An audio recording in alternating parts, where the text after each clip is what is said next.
Hola amigos de Perú 21, el día de hoy estamos en comunicación con Juan Carlos Irribari.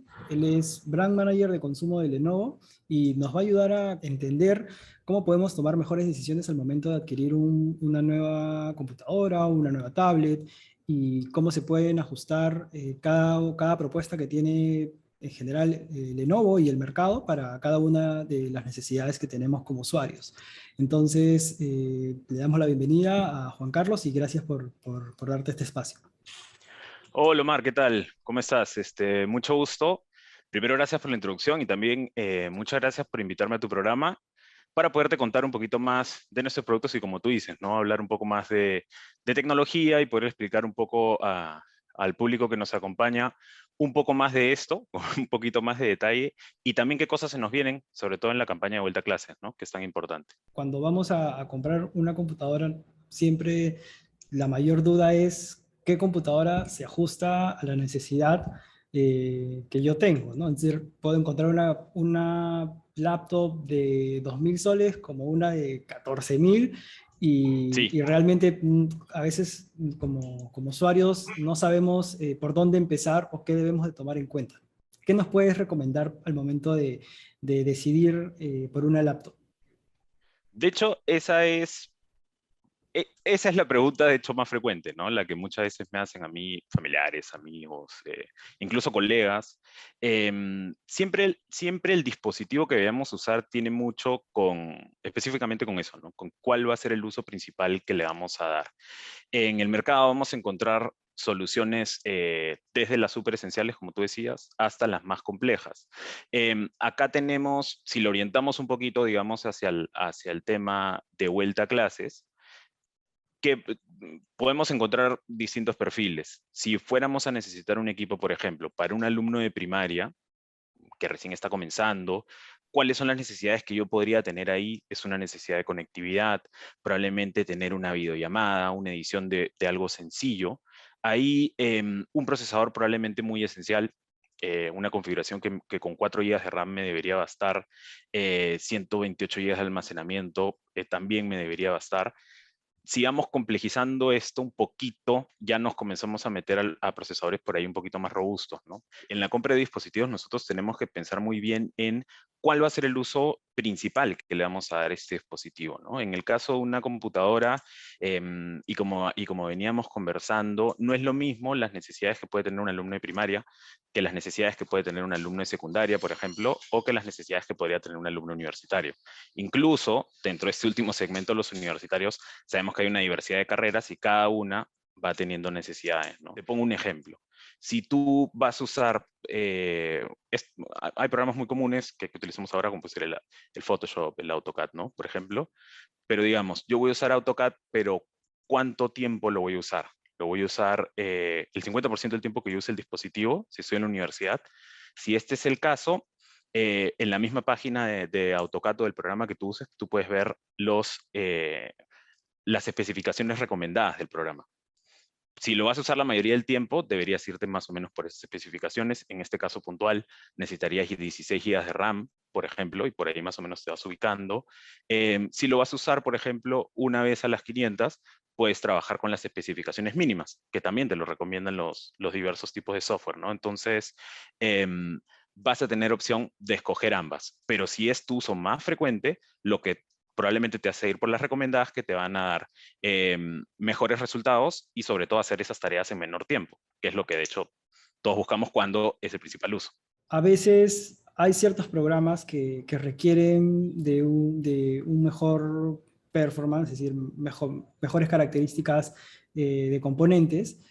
Sí, Y muchas veces por un tema de presupuesto alguien no puede comprarse una computadora que digamos que está a la altura de lo que se necesita y termina comprando una computadora más económica. Entonces, quería preguntarte si esa decisión en el largo plazo era una buena decisión porque a veces podemos usar una computadora que no está preparada para el rendimiento al que le vamos a exigir y probablemente esa inversión de dinero termina no siendo muy óptima o de alguna forma le exigimos tanto a la computadora que no va a durar, no va a tener un tiempo de vida ideal, ¿no? Entonces, realmente es una buena opción tener una computadora básica para tareas más complejas? Esa es una muy buena pregunta, Omar. Y de hecho es algo que le pasa a todo el mundo. De hecho, todos tenemos algún conocido que se ha comprado ese dispositivo pensando que iba a tener todo. Entonces, y que al final, a largo tiempo, no llegó a cumplir esa expectativa que tú tenías, ¿no? Por eso, siempre volvemos a este tema, ¿no? De que nos debemos preguntar mucho cuál va a ser el uso principal. Como tú me decías, si mi uso principal va a ser usar ese programa que tú me estás diciendo, que puede ser cualquiera, ¿no? Por ejemplo, en mi trabajo utilizamos tal programa y ese programa me pide ciertos requerimientos. Si yo me estoy comprando algo menor a eso, probablemente voy a estar sacrificando ese rendimiento, sobre todo si es estudio o si es trabajo, donde lo que yo voy a necesitar es desempeño, porque me va a dar una ventaja, ¿no? O sea, si estamos editando videos, yo puedo editar videos en la mitad del tiempo que mi compañero, voy a tener un poquito de ventaja. Em, sí, digamos, es mejor. Por eso, y también es otra cosa que siempre recomiendo, no solo pensar en lo que necesitas hoy día, sino, y de hecho es algo que los consumidores también siempre hacen, es planificar un poquito más la compra, ¿no? Es, a ver, ¿qué voy a necesitar hoy? Pero probablemente estoy en quinto de secundaria y ya sé más o menos que me gusta la arquitectura muy por allá, entonces fácil si necesito esos 16 GB de RAM, mejor estar un poquito preparado, ¿no? Esa sería mi recomendación para ese caso. No es que sea una mala compra, simplemente lo ideal hubiera sido alinear un poquito tu expectativa de rendimiento a lo que estás comprando, ¿no? Una de las configuraciones más populares que se venden en el mercado son o Core i5 o Ryzen 5, depende del procesador que tú prefieras, 8 GB de RAM, 256 GB de almacenamiento interno, hasta 512 GB de almacenamiento interno probablemente. Esas son una de las configuraciones más populares por esto, porque responden mucho a que va a cumplir mucho el abanico que tú necesites, ¿no? Eh, ¿Quieres complejizarlo un poco más? Te diría, eh, revisa bien, de acuerdo a los programas, si necesitas subir un poquito de RAM, si te está pidiendo un poco más de procesamiento, porque también son específicos en nivel de procesador, ver si te tienes que ir a uno superior. Ya si estamos hablando de además un programa que requiere cierta carga gráfica, tenemos máquinas también con tarjetas gráficas dedicadas. Incluso tenemos obviamente también productos gaming donde vas a encontrar que también son muy consumidos los productos gaming por arquitectos, por diseñadores, por creadores de contenido, porque te van a ayudar a esto, ¿no? Las tarjetas gamer te ayudan mucho a lo que es edición de video, por ejemplo, ¿no? Entonces, sí, sí, depende qué nivel más o menos estés, depende de lo que estés buscando, vamos a tener una solución buena, ¿no? En nuestro caso, creo que para lo que hablamos de esencial, primaria, secundaria, o en verdad una máquina que te va a acompañar en toda tu vida estudiantil, para la mayoría de los casos. Nosotros tenemos la familia IdeaPad, tenemos diversas formas. Tenemos la IdeaPad 3 o la IdeaPad 5 en los formatos convencionales. Si queremos una máquina 2 en 1, pantalla táctil, que a veces también necesitas cosas con la pantalla táctil, teníamos la IdeaPad Flex 5. Y hemos traído una solución, de hecho, bastante buena, como esencial para este Back to School, que es la IdeaPad D330, que es una máquina que es una 2 en 1, pero también tiene el teclado que lo puedes quitar. Se llaman las máquinas detachables en inglés. Cuando le quitas el teclado, la puedes utilizar como una tablet en un formato bastante compactito. Entonces, esta viene a ser una solución, de hecho, bastante buena para, sobre todo para los alumnos que recién comienzan, y lo bueno también para los papás es que la solución que hemos traído viene con un Microsoft Office incluido. Entonces, también te va a ayudar esto en el alivio de tu presupuesto, ¿no? Ahora, que quería que me ayudes a precisar algo que también es muy importante para que los consumidores lo tengan claro, que es cuando hablamos de 256, de 512, siempre estamos hablando de un disco sólido, ¿correcto? Porque Exacto. a veces Eso, también es importante, es increíble la diferencia que puede marcar en este momento tener un disco sólido versus los discos antiguos, ¿no? esa es una de las características em, a considerar, de hecho ahora, al momento de comprar un dispositivo, ¿no? Porque está habiendo una migración muy fuerte hacia los discos de estado sólido. ¿Qué beneficios nos va a dar un disco de estado sólido versus al disco mecánico? De hecho, me imagino que en algún momento has usado el disco mecánico.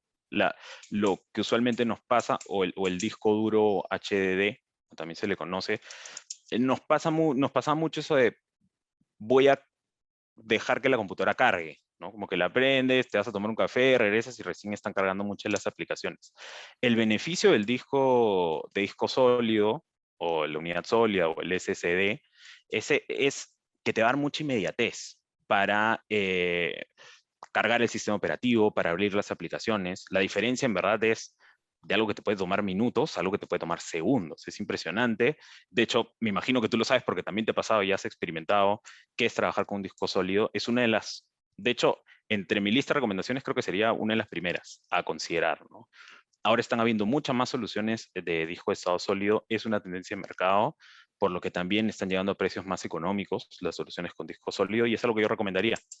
De hecho, hay una discusión porque hay gente que prefiere, yo quiero un disco mecánico porque tiene más capacidad de almacenamiento, pero ya estamos en un mundo donde hay mucho almacenamiento, digamos, en la nube. Finalmente, los estudios dicen que lo que tú terminas usando dentro de la computadora es mucho menor. Te diría que incluso hasta el almacenamiento que usas en el celular hoy es superior a lo que tú puedes usar en una computadora, Sí, es ¿no? cierto. Por todas las fotos que tienes, bueno, etcétera, si llegara mucho detalle. Pero sí, es algo es algo a tener en cuenta. Esa es una de las características más importantes. Ahora, hablemos un poco de las tablets, porque cuando Perfecto. aparecieron las tablets, digamos, sentimos que eran dispositivos revolucionarios, pero poco a poco han ido perdiendo terrenos, es decir, como a nivel de consumo. Sin embargo, para muchas situaciones terminan siendo un buen aliado, una buena herramienta, ¿no? Entonces, en qué circunstancias tú recomiendas que, por ejemplo, en vez de tener una laptop, podríamos decidir por una tablet? El uso de la tablet, como tú comentas, claro, al comienzo tiene, no sé, estamos hablando de hace bastantes años, sí entran al mercado con una expectativa súper grande, se dinamiza un montón el uso de la tablet, pero se hablaba de la tablet como este dispositivo que conceptualmente el consumidor lo tenía como va a reemplazar una PC. Irónicamente, lo que compraban era un dispositivo muy basiquito, porque todos buscaban la del precio más barato, y como que no terminaba de hacer eso, ¿no? ¿Qué ha estado pasando en los últimos años? De hecho, la tablet está encontrando ese espacio nuevamente. Lo vemos en las ventas. De hecho, ha sido bastante dinámico, sobre todo el último año, porque las tablets están mejorando mucho en especificaciones. De hecho, lo que ha pasado es una migración bastante interesante hacia mayores capacidades de RAM, mayores capacidades de almacenamiento, mejoras en la pantalla, que están permitiendo que la tablet pueda ser ese dispositivo tal cual de conectividad que uno puede necesitar, sobre todo nuevamente regresando a este tema de vuelta a clases, ¿no? Porque ¿qué pasa? Si yo voy a estar estudiando y vamos a tener esta interacción que estamos teniendo en este momento, audiovisual, estoy viendo un video que puede estar con mi cuaderno ahorita tomando notas y me tengo que conectar a internet, esas tres capacidades las podemos tener en una tablet hoy por hoy sin ningún tipo de compromiso, ¿no? Incluso, si tú me mandas un mail y yo luego te voy a contestar el mail de manera súper rápida, lo puedo hacer en una tablet también sin ningún problema, ¿no? ¿Cuándo es, digamos, ese corte? Es cuando vamos a llegar a tareas un poco más complejas, ¿no? Porque incluso hasta el mismo Microsoft Office tiene soluciones en Android, donde se puede utilizar dentro de las tablets. Ya si voy a hacer una carga más pesada, tablas dinámicas, manejo de base de datos, por ahí sí voy a necesitar un poco más la fuerza que tenga un procesador de PCs, disculpa, ¿no? Pero sí, es interesante porque estamos viendo esta evolución de las tablets donde ya no solo están siendo este dispositivo de conectividad, sino en algunos casos están integrándose a la casa de maneras novedosas que nunca habíamos pensado, ¿no? Hay tablets que también tú las puedes utilizar para controlar cosas dentro de tu casa. Nosotros en Lenovo, de hecho, pensando en eso, no solo tenemos las tablets esenciales, donde nosotros tenemos nuestra familia M, tenemos soluciones en 8 pulgadas, 10 pulgadas, también en 10 pulgadas con Full HD si lo necesitaras, pero máquinas un poquito más complejas, como esta de acá que te enseño un ratito, que es nuestra máquina P11, donde no solo es un dispositivo como tablet, sino está muy pensado eso que tú me decías, a productividad móvil, a versatilidad. Entonces, dentro de la misma tablet, nosotros ya te estamos trayendo no solo la tablet como dispositivo, sino un cover, digamos, que va a permitir que tú puedas, que te sirva como parante, digamos, o si quieres sostener la tablet como tú quieras, un teclado para esa solución que hablábamos tipo PC, que se conecta a la tablet em, por, por imanes, y que nos da mucho esta sensación, ¿no? Si yo veo esto acá, es una notebook, es una tablet, se parecen bastante, ¿no? Y además Android comienza a integrar ese tipo de concepto de productividad. En el caso de esta tablet, cuando yo conecto el teclado, me lleva una interfaz de productividad que obviamente es configurable, donde ya no ves las aplicaciones en una pantalla full screen o en pantalla completa, sino que lo puedes trabajar como ventanas. Entonces, imagínate en las clases o en la interacción que estamos teniendo ahora. Yo podría tener la mitad de la pantalla viéndote a ti, teniendo esta conversación, y en la otra mitad de la pantalla podría estar tomando notas, porque la pantalla es táctil. También esta máquina, olvidé mencionarlo, viene con este lapicito, que es un lápiz de múltiples presiones, de múltiples niveles de presión, disculpa, que va a emular mucho lo que es un lapicero. Entonces podría estar tomando notas en la pantalla mientras veo. Entonces todas estas cosas, toda esta versatilidad es muy interesante lo que está pasando en este mercado de las tablets. No Interesante, las dejaría de interesante. lado, son una opción bastante interesante para el estudio, de hecho. Genial. Muchas gracias, Juan Carlos, por tu tiempo. En verdad ha sido muy útil escuchar tus recomendaciones y de hecho espero que a la gente que se ha tomado el tiempo de ver este videito les sirva para cuando tengan que tomar una decisión de compra y esperemos que en algún momento podamos seguir conversando para seguir ayudando a la gente a tomar mejores decisiones al momento de adquirir un dispositivo, cualquiera que sea. Perfecto, Mar. Quería agradecerte, gracias en verdad por el espacio de poder hablar, poder explicar un poquito más a la audiencia para que tenga un poco más de claridad sobre qué dispositivo puedes escoger. Espero en verdad que la información les haya sido útil y los invito igual a conocer un poco más de nuestros productos en tiendas principales y en lenovo.com, donde estamos seguros, como te dije, de que no importa la necesidad que puedan tener, nuestro portafolio es amplio y estamos seguros que van a encontrar un producto Lenovo que se adapte a su necesidad. Muchas gracias. Listo, gracias. Y bueno, amigos de Pro21, esta ha sido la entrevista de esta oportunidad con el brand manager de Lenovo, Juan Carlos Irribarri, y con nosotros será hasta una próxima entrevista. Gracias.